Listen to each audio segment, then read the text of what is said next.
Bonjour et bienvenue pour ce 5e et avant-dernier jour du premier village de Noël de Louan-Châteaurenaud. Et on se retrouve juste après ce plan de coupe.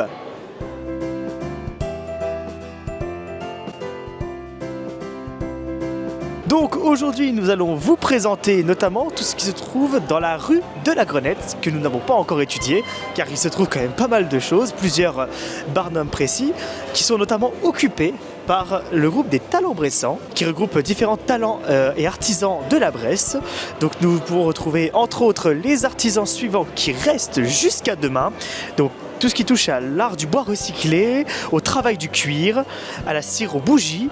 tout ce qui touche à la céramique aussi, un céramiste, la ferronnerie, de la gravure sur verre, tout ce qui touche à l'univers autour du bébé, que ce soit du linge, etc. De la sublimation et de la création à partir du thème du zéro déchet, et notamment aussi la Croix-Rouge française et Vestiboutique qui sont installés juste devant leur magasin, ce qui permet de les mettre un peu plus en valeur. Et juste à côté d'eux, le restaurant La Fabrique, qui est littéralement aussi juste à côté d'eux dans la rue de base, qui propose quelques douceurs qui savent réchauffer les cœurs en ces jours un peu froids. Et si nous continuons sur la fin de la rue de la Grenette, direction la rue des Dodanes, nous pourrons retrouver l'écurie des Marronniers, qui nous fait l'honneur d'être ici avec quelques-uns de ses poneys afin d'effectuer des tours de montée de poneys, des tours prédéfinis, voilà, pour qui savent émerveiller notamment les plus petits et qui permet de faire un premier pas potentiellement dans le monde de l'équitation.